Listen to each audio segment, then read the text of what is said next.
네, 이란의 이스라엘 보복 공습으로 중동 지역 전원이 고조되고 있습니다. 이란이 추가 공격은 없다고 밝힌 상황에서 이제는 이스라엘이 재보복에 나설지에 이목이 집중되고 있습니다. 한편 뉴욕 유엔 본부에서는 이스라엘을 향한 이란의 보복 공습 사태를 논의하기 위한 안보리 회의가 긴급 소집되기도 했는데요.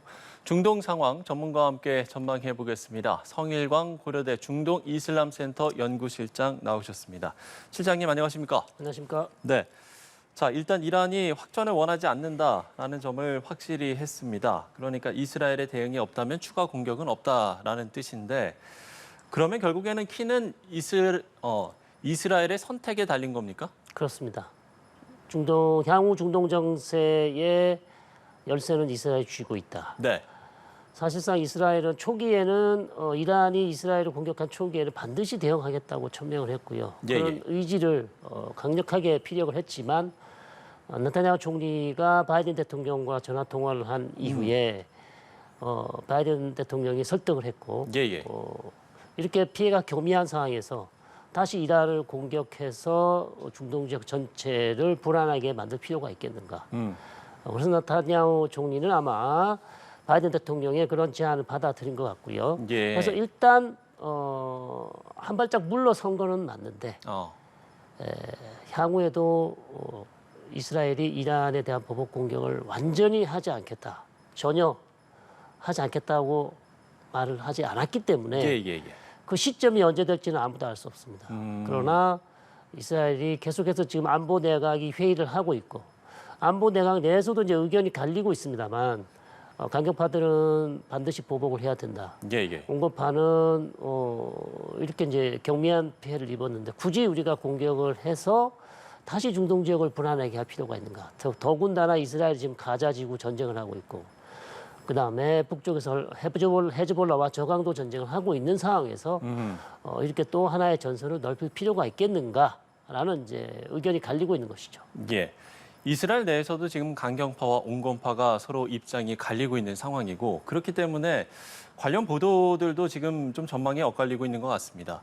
월스트리트 저널 같은 경우는 이러면 15일에 신속히 대응할 것이다 이렇게 이야기를 한 반면에 뉴욕타임스 같은 경우는 이제 네타냐후 총리와 조 바이든 미국 대통령이 통화를 한 이후에 이 공격 계획을 철회했다 이렇게 밝히기도 하지 않았습니까? 네네. 그러면 어느 쪽에 더 가능성이 높다라고 보십니까? 그래서 제가 말씀드린 것처럼 현재로서는 이른 시일 내에 네네. 긴급하게 이스라엘이 지금 당장 이란을 공격할 가능성은 사실상 낮다.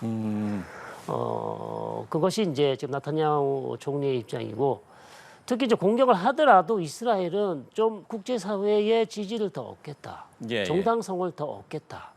외교적으로 좀 더 노력을 하고 그다음에 이란에 대한 또 추가적인 제재를 더 끌어낸 다음 국제사회 지지를 더 얻은 다음에 공격을 하는 것이 더 낫지 않느냐라는 그런 얘기도 나오고 있습니다. 그런 상황에서 현재로서는 당장 공격할 가능성은 상당히 낮아 보입니다. 그러나 시간이 조금 지나고 이스라엘이 판단했을 때 적기라고 판단되는 그 시점에 공격할 가능성은 여전히 배제하기 어렵다.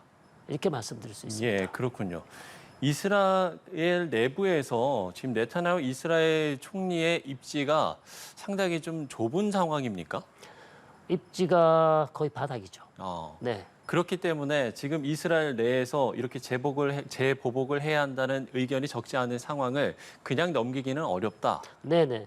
뭐 그런 측면도 있습니다만 예, 오히려 네타냐후 총리는 사실상 그 강경파들의 의견을 거절을 했어요. 네. 강경파들이 반드시 보복을 해야 되고 실제로 강경파들은 이란이 공격하는 그 동시에 미사일이 날아가고 있는 중에 우리도 동시에 같이 공격을 해야 된다고까지 주장을 했는데 네타냐후 총리는 그럴 필요는 없다. 우리의 피해 상황을 보고 얼마든지 시간을 가지고 준비를 더해서 공격하는 게 낫다면서 일단 강경파의 제안을 거절했습니다. 그래서 뭐 정치적인 자기 입지가 낮기 때문에 반드시 공격할 거라고는 말씀드릴 수 없습니다만 예, 예. 전체적인 모든 것을 파악을 해서 어느 것이 이스라엘에게 도움이 되는가. 또 다른 한편을 제가 말씀드리면 이스라엘은 오히려 공격을 하지 않고 미국 쪽에다 이것을 이란 공격을 하지 않을 테니 가자지구 전쟁에서의 외교적인 지지를 더 해달라. 그렇게 딜을 할 수도 있거든요. 예. 예를 들면 지금 가자 지구에서 이스라엘이 마지막 남은 라파 지역 공격을 계속 요구를 하고 있는데 미국이 안 된다고 막아섰습니다. 예, 예. 그래서 미국 때문에 공격을 사실 많이 못한 측면이 있죠. 그런 부분에 대해서 딜을 할 수가 있는 것이죠. 자, 대신 우리가 이란 공격을 하지 않을 테니 하마스 마지막 남은 지역을 우리가 공습할 수 있도록 외교적 지지를 해달라. 아니면 북쪽에 헤즈볼라와 지금 계속 저강도 전쟁을 하고 있는데 예, 예. 헤즈볼라에 대해서 좀 더 우리가 강력한 군사적인 조치를 취할 수 있도록 외교적 지지를 해달라. 이런 식으로 오히려 외교적으로 이스라엘이 본인이 더 유리한 방향으로 끌고 갈 가능성도 있습니다. 알겠습니다.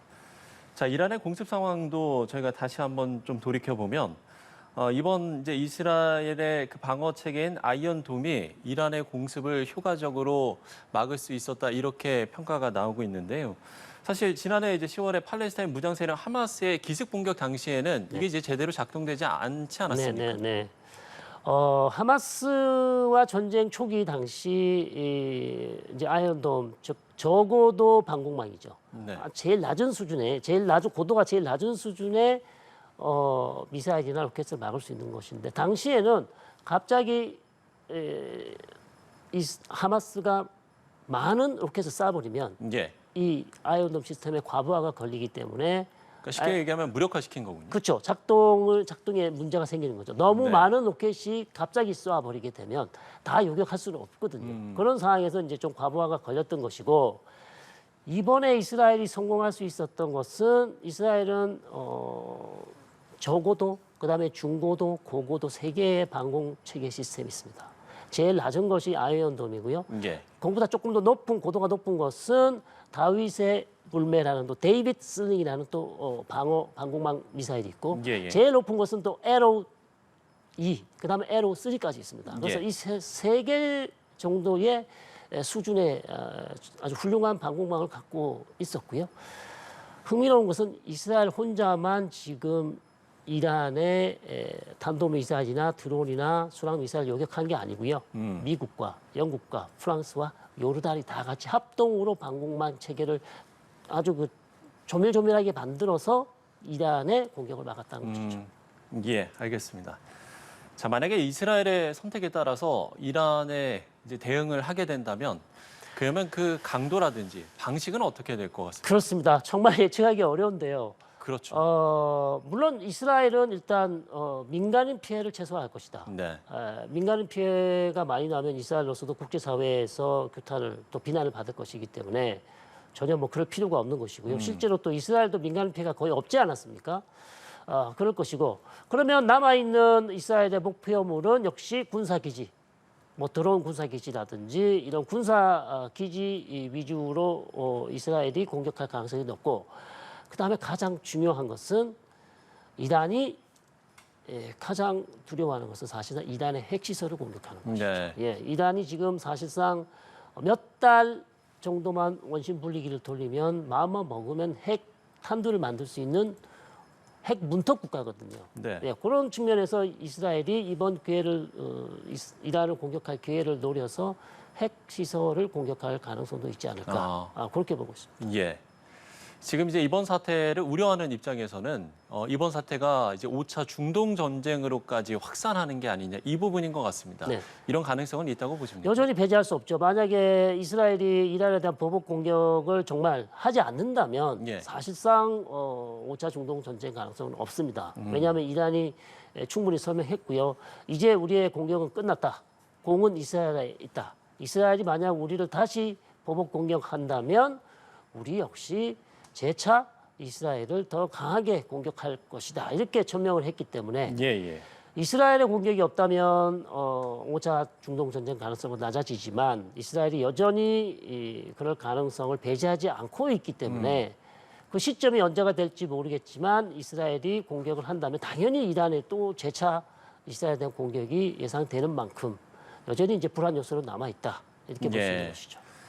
유엔 안보리 긴급회의에서도 이스라엘과 이란 이 두 나라 간의 충돌이 있지 않았습니까? 네. 이스라엘 같은 경우는 이란은 나치다. 그리고 이란 같은 경우에는 이제 우리가 자위권을 행사한 것이다. 이렇게 입장을 밝혔는데 이러한 상황들은 그럼 어떻게 보세요? 그러니까 이란 쪽에서 하는 얘기는 이스라엘이 시리아 내에 자국 영사관을 공격했기 때문에 그렇죠. 네. 자국 본토에 대한 공격이나 다름없다.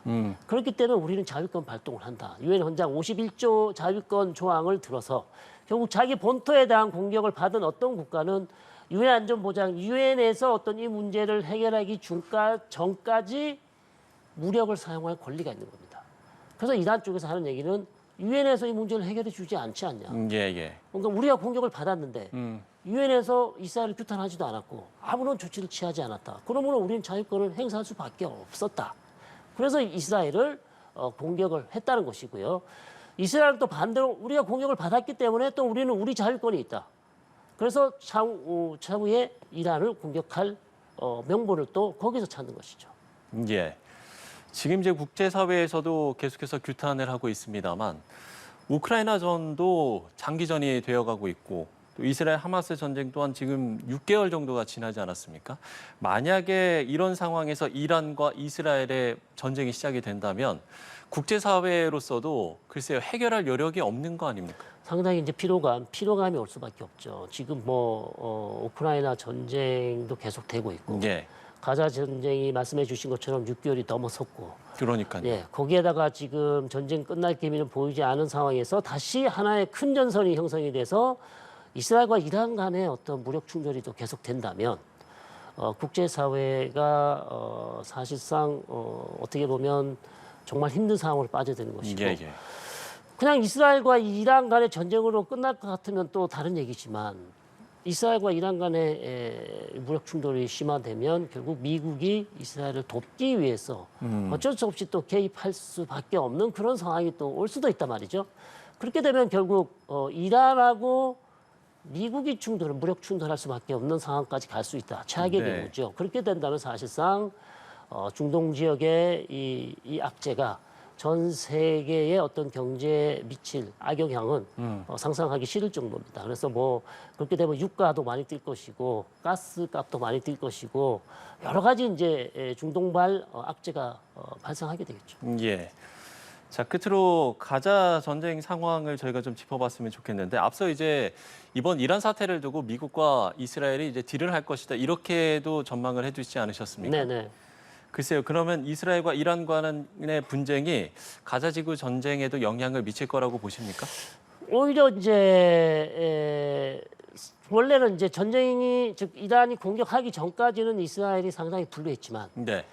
오히려 지금으로서는 외교적으로 훨씬 더 나은 상황이거든요. 왜냐하면 국제사회 계속해서 먼저 공격을 한 이란을 상당히 지금 비난하고 있어요. 예. 그렇기 때문에 이스라엘로서는 이런 지금 상황을 잘 살려서 가자 지구 전쟁을 좀 빨리 종식을 시켜야 중동 지역의 안정이 될 수 있는데 가장 큰 문제는 네타냐후 총리가 지금 전쟁을 종결하고 싶지 않다는 것이죠. 예, 하마스와의 협상이 계속 실패하는 이유가 예. 하마스는 이번 협상에서 전쟁을 완전히 끝내자. 이것이 이제 목표고요. 이스라엘은 아니다. 우리는 일시 휴전, 50일 휴전하고 다시 마지막 남은 라파라는 도시를 끝까지 공격해서 완전히 괴멸시키겠다. 예. 여기에서 큰 차이겠습니다. 그렇기 때문에 협상이 타결이 안 되고 있기 때문에 저런 이스라엘이 사실상 전쟁을 끝내려면 이미 한 달 전, 2달 전에 끝낼 수 있었다. 네타냐후 총리의 어떤 정치적 입지가 바닥인 상황에서 계속해서 전쟁을 끌고 가면서 자신의 입지를 또 회복할 기회를 찾는 것이 아닌가. 그런 측면에서 전쟁이 너무 길어지고 있기 때문에 빨리 이스라엘 내부에서 네타냐후 총리에 대한 어떤 조치를 한다든지 아니면 연립 정권에서 이 전쟁을 빨리 끝낼 수 있는 해결책을 찾아야 된다. 왜냐하면 인질도 아직 150명, 130명이 잡혀 있습니다. 그 절반 이상은 사망했을 것으로 보이거든요. 살아있는 인질이라도 빨리 데려오려면 전쟁이 빨리 끝나야 되는데요. 네타냐후 총리의 결단이 이제 필요한 시점입니다. 예, 알겠습니다. 자, 중동 상황 저희도 계속해서 눈여겨서 좀 지켜봐야 될 것 같습니다. 전문가와 함께 이야기 나눠봤습니다. 성일광 고려대 중동 이슬람센터 연구실장과 이야기 나눠봤습니다. 오늘 말씀 고맙습니다.